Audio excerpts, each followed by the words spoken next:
Okay, so Be'ezras Hashem, we're continuing with our shirim on Rav Tzadok's Machshavas Charutz, and we're picking up where we left off with all of the different gradations of thinking. The original point of thinking, the Machshavas Tima'a, the mid and main point of thinking, the Machshava itself, and the lowest point of thinking, the Machshava Chitzoni. And we ended off as saying that in spite of the fact that there are symptoms of unhinged imagination that emerge from the lowest part of thinking, where the mind is no longer under lock and key and control.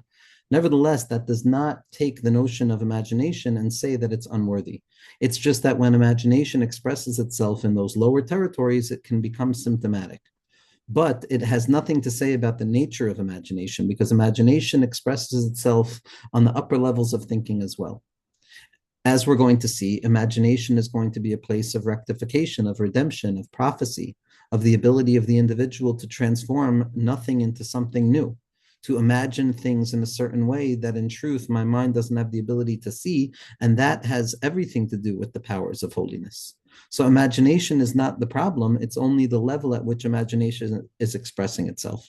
And when imagination occupies the lower part of thinking, which is the untethered mind that is perpetually in a state of ruminations, so then that imagination runs the risk of taking us into a destructive territory.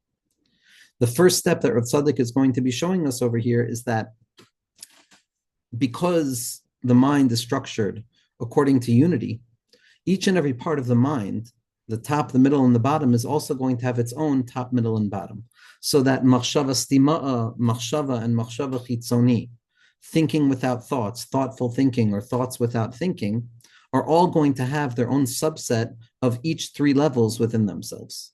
And this is the principle of inter-inclusion and interconnectivity that enables each and every level, in spite of their difference, to bridge with each other so that there can be conversation and relationship.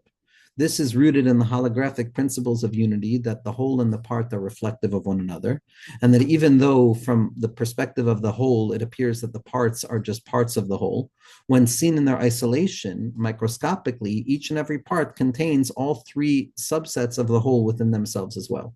So that the upper part of machshava stima'a, which is the source of thinking, is going to have its own subset of machshava stima'a, machshava, and machshava chitzoni.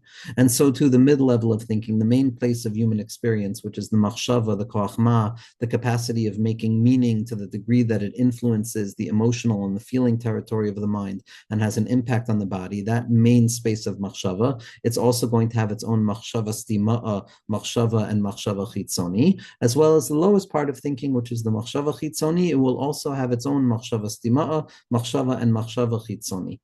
And so each level is going to have the upper, middle, and bottom level, which means that imagination is going to be found at each level as well, because imagination is the bottom level. And each level, even the middle and the top, have their own bottom level. And that bottom level of the middle level and the top level are going to be the sites of rectified imagination, the capacity to redeem imagination and not to fall prey into the dangers and the dangerous murky territories of imagination. And once we have that in mind, so then we have to address the problems of imagination. Because, like we said last week, the main danger of imagination is that because of its quality to create something from apparent nothingness, it mimics a certain quality of HaKadosh Baruch Hu. It mimics the quality of the divine to be able to create something from nothing. And left unhinged and unchecked, that impulse within the self will come to see itself as its own God, and it will push godliness out of the world. And it will say that I'm the one in control, and my narrative restructuring and my perspective and the way that I see things are what determine the truth of reality for everybody and for the world, which is obviously heretical, and it's the idolatrous impulse that occupies all egomania, which is that I want to be in control. And so, in order to rectify that danger of Dimyon, Rav Tzadok went to great lengths to deny the possibility of perfection, to make very clear that the human being is incapable of perfection, because kedusha silamalimi kedusha seichem, that the kedusha of godliness, the perfectibility, the perfection, the unity, the light of godliness will never be grasped fully by consciousness. It will never be grasped fully by the human condition. And as such, the human mind must accept that we are imperfect creatures by design. It's not symptomatic of a fall, it's just symptomatic of the fact that we are creatures. Once we understand the perpetual imperfection and the deficiency at the heart of human experience, then we can learn the secret of redeeming imagination. one of the issues that arises when we stress in Panemius and Chasidus and Rav Tzadok the impossibility of perfection and the fact that God's perfection, God's unity is something that's ungraspable and unreachable and unholdable and undescribable by the human mind, and that we will always be operating from a place of deficiency. So the problem becomes then that if we take that writ large and we deny the possibility of perfection, so then the human mind has the natural tendency of falling into despondency, falling into blame, falling into apathy, falling into inactivity, a sense that I don't have to do anything. I'm always going to be imperfect. My role is to be a creature. And if I'm a creature, I can't grasp the creator fully. And if I can't grasp the creator fully, why bother? And then a person falls into all sorts of yeush and inactivity. So anytime we come face to face with the greatness of God, which reminds us of the perpetual imperfection of the self, we also at the very same moment have to rehabilitate and redeem the possibility of experiencing microdoses of perfection, tastes of perfection that we know fundamentally are not actual perfection, but nevertheless we get to enjoy a moment of well-being. Because when focused on too strongly, the impossibility of grasping the essence of God, or kedushasi l'malam mikdushasechem, which reminds us all the time of the human imperfection in the face of godly perfection, so then a person is going to live, God forbid, in concealment and deficiency and never trust the wholeness of the experience that they're experiencing. But that's not what the Torah wants to say to us.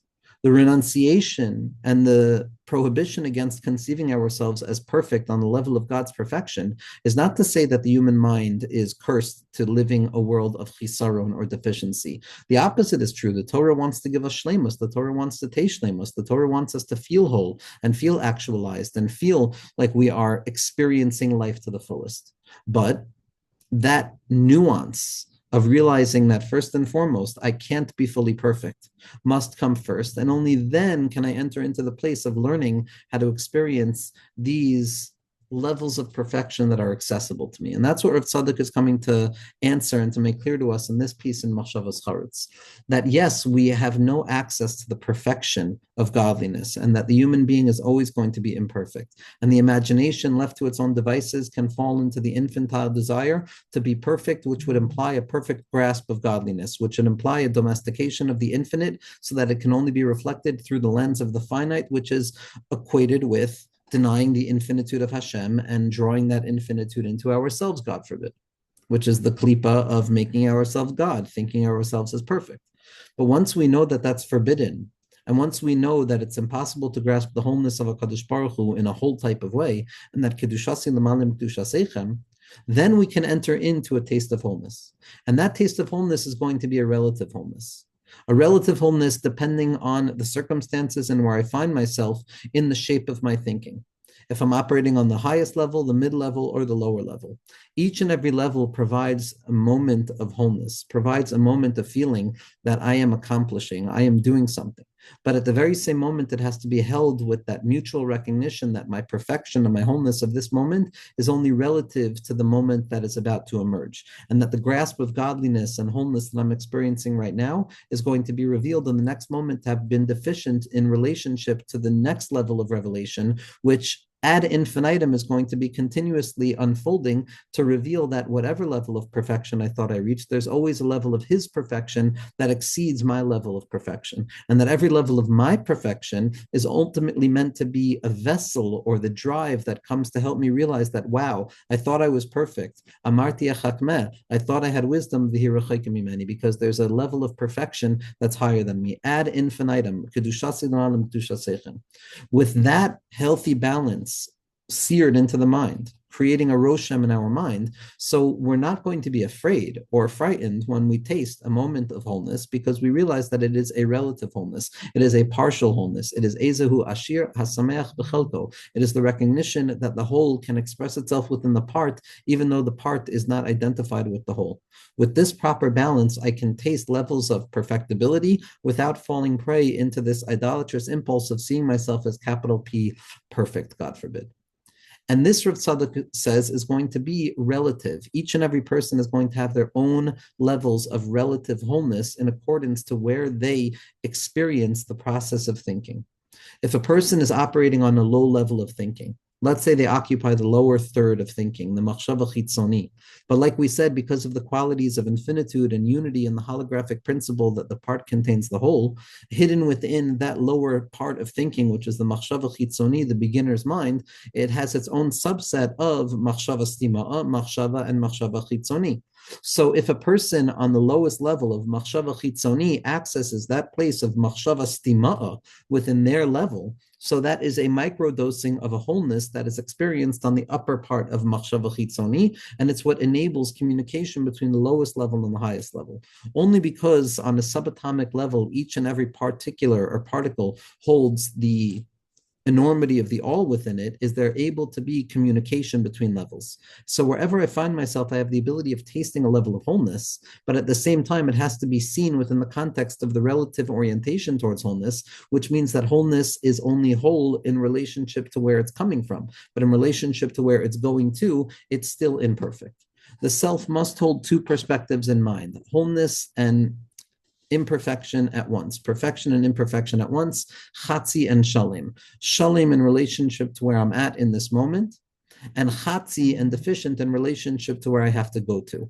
As long as I can hold those two perspectives in mind at once, I don't have to worry about falling prey into that idolatrous impulse of being completely perfect, because God's perfection is not what I want. I want human perfection, and human perfection is the fact that the highest point of my perfection is coming to realize that I'm imperfect in relationship to the next level of perfection that's unfolding in front of me.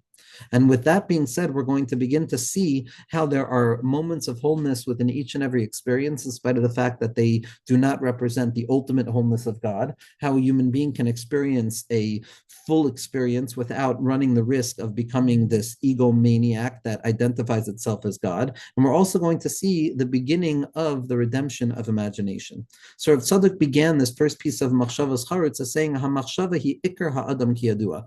To define the essence of self, we're going to define it as thought. And then we identified the point of thinking that represents the essence of thinking, which is the midpoint, thoughtful thinking, not the machshava stima'a, which is thinking without thoughts yet, not the thoughts without thinking of machshava chitzoni, which is the ruminations of the beginner mind, but rather the midpoint of chachma, which is thoughtful thinking that has an impact on the heart and the body itself. And once Rav Tzadok has taught us what the essence of the individual is, which is machshava. Now in Os Dalid, within Os Aleph, he's saying, V'ikr shleimus ha'adam hu b'machshava. Now we want to say that it's not only the essential expression of the person that is shown through thought, but the wholeness of the individual. When I'm thinking, when my mind is operating, when I'm processing godliness, when I'm thinking about Torah, when I'm contemplating existence, when I'm mitbonein, it's not that my mind is in the process of experiencing the goal afterwards that I'm going to reach. I am experiencing the wholeness in and of itself. The mind in thought, the machshava is the place of bittul. The machshava is the place in which God is thinking thoughts through our minds, through the Golgalta, through the cavity of our brain. There is a Yud Chachma Keduma that drips down from this primordial ether that enables the mind to take shape with the Ratzon of HaKadosh Baruch Hu. There is a Nitzutz, Eloki, that extends itself into the mind to allow the Machshava to be the vehicle in which HaKadosh Baruch Hu reveals himself. Ikr Shleimus Ha'adam Hu B'Machshava. Not only is the essential quality of the mensch thinking, but the fullness of the individual is going to be experienced in machshava. But how can we talk about wholeness? We just spent so much time talking about the dangers of imagination and falling into this artificial sense of wholeness. And this is what Rav Tzadok is going to tell us. Ikar shleimus ha'adam hu b'machshava. The fullness, the wholeness of the individual, the self-actualization of the person is when they are engaged in thinking, in the koach ma. That's the nature of what it means to be a ben adam. Hashem put us in this world to think. Sheyihiyu machshavto shakua tamid yoimam v'layla ba'avodaso yisparach ahavaso v'yiraso v'talmud toraso. That a person's mind should be perpetually attached day and night to divine service, which expresses itself either by way of love of God, fear of God, or the study of God's words. Kol echad lafi kocho v'hasagaso. Each and every person in accordance with their potential and their level of grasp. So here Rav Tzadok says, we've identified the main place in which the human being has the ability of extending themselves, that place of machshava. And if we want to understand the culmination and the fullness of what it means to be a human being, it means focusing our mind in on Avodas Hashem, thinking about God. Thinking about God by way of love of God, which would be like the Chachma orientation, thinking about God by way of the distance and the fear and the awe of God, which would be more of a Bina, a left brain orientation, or thinking about the Torah of Hashem, which is more of a midbrain or a Das orientation. Ahava, Yira, or Talmud Torah, so the Chachma or Bina or Das, either way we slice it, the main focus, the main purpose of the individual is to attach their thoughts to God, to occupy the Halala, the Galgalta, the vacant space of the mind with thoughts of godliness. And that's the shlemus of the individual. But there's no actual shlemus. That's okay. Why? Because kol echad lefi kolcho v'hasagaso. We're talking about relative wholeness. It depends where you fall out on the number line of Nishmas Yisrael. If you occupy the lower parts of Neshamos, which are the machshava chitzoni, if you occupy the mid-level of Neshama, which is machshava, or you occupy the upper level of machshava, which is the machshava stima'a, either way you look at it, each and every person has the ability of attaching themselves to their shlemus in accordance with where they are. There's a relativism, there's a subjective relativism that enables us to grasp the objectivity of godliness so that each and every person feels that they are gaining and getting exactly what they need to do. And the fact that somebody else is doing something else, better or worse, does not impinge upon my center. Each and every person has their own vantage point. Each and every person, according to the conjecture of their own heart, according to the emergence of their own brain. Each one can experience shlemus of attaching my mind, of focusing in my mind, of closing my mind off, of reducing the space in which my mind occupies so that it can be centered in a particular point of the machshava, according to my level. That each and every person has the ability of coming to a place of wholeness in accordance with their understanding of wholeness. Meaning to say that my ability to say that I am whole is dependent upon my understanding of what wholeness means. If, God forbid, I have a petty understanding of wholeness and I think that wholeness actually means wholeness, so then my wholeness is going to be destructive. It's only when I understand exactly what we learned last week, which is that the only true wholeness is God and everything else is relative gradations of wholeness.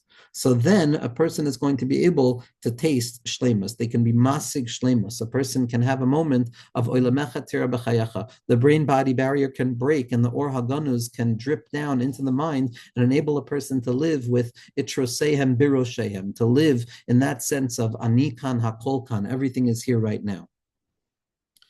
Zaktor of Tzadok, because each and every soul is going to be operating at a different point along the number line. Each and every soul is rooted in a particular place within Adam HaRishon, and each and every person has their particular rectification that needs to be rectified.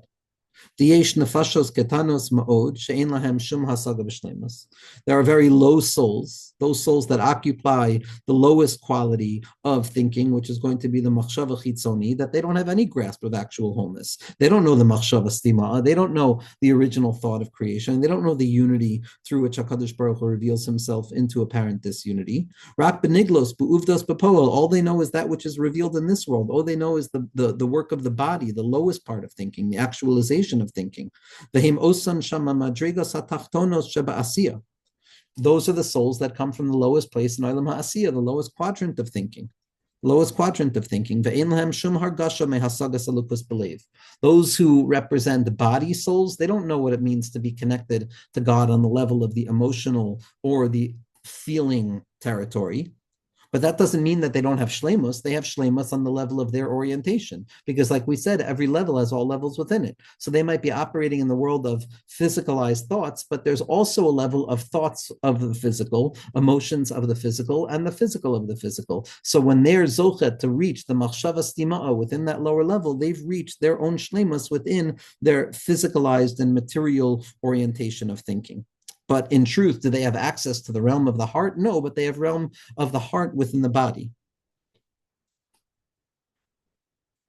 And like we said, this principle of uniformity or univocity, or the fact that each and every part contains the whole within it, is what enables the interconnectivity between different levels. Because let's say a soul is operating on the lowest level of thinking.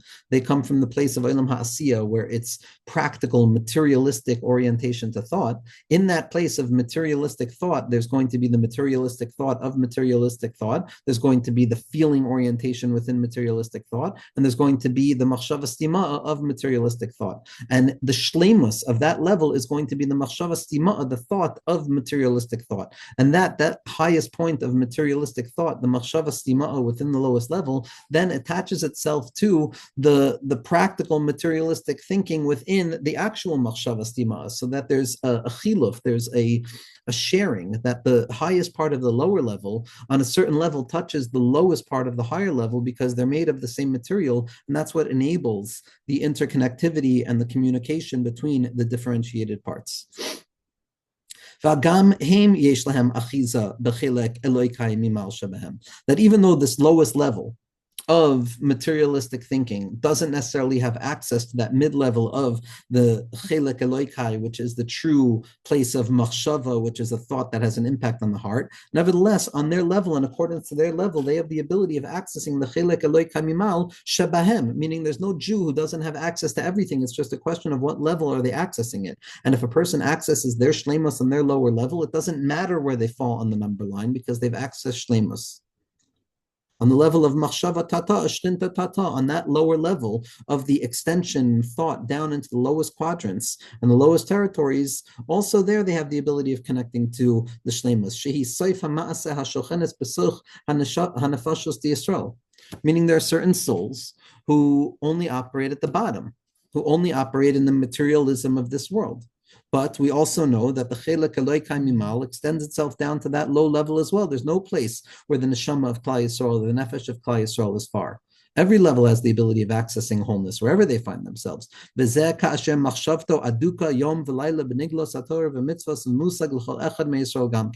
But in order for a person to actualize wholeness wherever they find themselves, even on the lowest materialistic level, it doesn't mean that I operate at the materialism of my materialistic thoughts. It doesn't mean I occupy even the emotional territory of my materialistic thoughts. It means that I have to reach the very apex. I have to reach the spirituality of my materialistic thoughts, which is the secret of Niglos HaTorah, which is the secret of the revealed way of learning Torah, of halacha, of engagement with HaKadosh Baruch Hu and Olam Ha'asiyah, of learning how to tame this world and study this world and see this world in the secret of the halacha, which is Rosh Tevos Hariyu LaHashem Kol Haaretz, to elevate every aspect of this world to a perspective of godliness. That is the shleimus of that lower level of materialistic thinking. והרי לבוש זה הוא מלבש גם כן מחשבה סתימה של למעלה מהכל, כמו כל המחשבה שכולם רק לבושים. And like we said, once I access the rectification of the wholeness on the lowest level of thinking and materialistic thought, I'm connecting myself to the ultimate apex of thinking, which is the machshava stima. Because if I can access the highest level on the lowest level of thinking, then by definition, I also have a grasp on the lowest level of the highest aspect of thinking, which is machshava stima, shalamala mihakol, that source of thinking. Meaning to say that there's no place in which a Jew is not capable of digging down deep into the innermost point of their thoughts and attaching to the source of all things. Because ultimately, all of the thinking is ultimately just a garment upon a garment upon a garment upon a garment. And it doesn't matter how interior the upper levels of garments are and how refined they are, they're no different than the lowest levels of garments in their concealment and their congealment, as long as I'm able to abstract the more congealed garment of thinking back to the more refined level of thinking. As long as I'm able to do that, I'll come to realize they're all just garments, one to the other. It's just that one garment is more externalized and one garment is more internalized. But I can never let my mind think that because I'm operating at a lower garment and they're operating at a higher garment, they are dealing with different material. It's all the same. It's just dependent on where a person finds themselves. The only difference then is going to be, depending where I find myself on the number line, that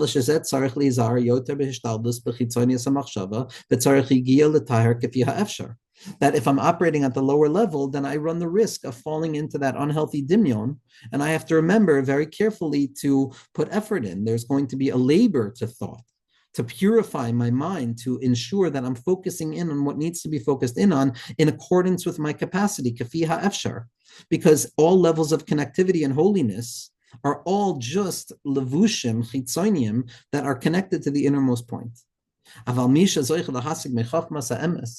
Rav Tzadok is explaining that the person whose soul is drawn to Pnimiyas HaTorah, a person who's not focusing on the materialism of this world, but rather they're operating in a place of abstraction. They're already trying to look at the inside of this world. They're aware that the Tzimtzum is Lav Kipshuto, and they're trying to see within the thickened garments of this world. Meaning I'm connecting to HaKadosh Baruch Hu on the level of the Machshava, on the neshama shenasat to be tohirahi. I'm not dealing in the materialism of the body and the thoughts associated with the body in this world, which are niglos haTorah. I'm focusing far more on the inner place of the true nature of machshava, which is a thought that has an impact on the heart, and that heartful experience of the translation of that thought then leads to an actual expression in this world, to the degree that it illuminates my face, to the degree that my personality shines as a result of it, that it brings nechama to my neshama. That's going to be the secret of grasping chachmas ha'emes, which is the grasping of godliness in my mind, which gives birth to a feeling within the heart and then gets drawn down throughout all of the potencies and the strengths of the body, to the degree that the wisdom that I'm studying actually has an illumination on my face. There's an actual impact. My thinking changes me. And in a place like that, if I can draw down that light of godliness, of Sisrei Torah, of Pnimiyas HaTorah, on that level, I don't have to be so worried about the choshech. In the level of the materialistic thoughts of this world, on the lowest parts of my thinking, I have to be very stark in not allowing darkness in. But on these levels of the upper quadrants of thinking, even the littlest amount of light is going to dispel tremendous amounts of choshech, which is why the Eitzah and the recommendation for our generation from all of the tzaddikim is to utilize the medicine of Pnimiyas HaTorah. Pnimiyas HaTorah is not reserved for those who are worthy or deserving of it because of their spiritual expertise. Those are the tzaddikim. For us, it's medicine. It's necessary. That there's a necessity of uncovering the worry in the heart of man and then realizing that the only response is Pnimiyas HaTorah, is the fact that Pnimiyas HaTorah is revealed in accordance with the urgency in which it's going to be received. When a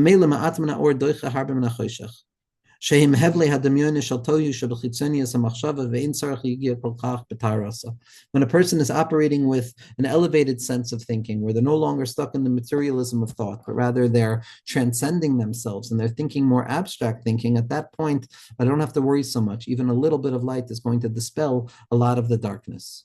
And so what we're going to see next week, Be'ezras Hashem, is once we've identified the Ikar Nakuda of thinking, once we've identified the thoughtful thinking that enables us to frame frames of mind that enable us to function in reality with meaning, that it goes from the mind to the heart to the body, which are always guarding the fact that I can't be perfect, always guarding the natural imperfection of the human self, we're going to see for Rav Tzadok what the fullest expression of healthy thought is. What is the main thing that my mind should attach itself to? And we're going to see how it's emunah. We're going to see how the next stage is utilizing emunah, which is going to enable us to draw the imagination into the open, because as Rabbi Nachman tells us, imagination, medama, and emunah are ultimately unified together in the secret of prophecy, biyad hanaviyah medama, and we're going to move further into the light of Rav Tzadok Be'ezras Hashem.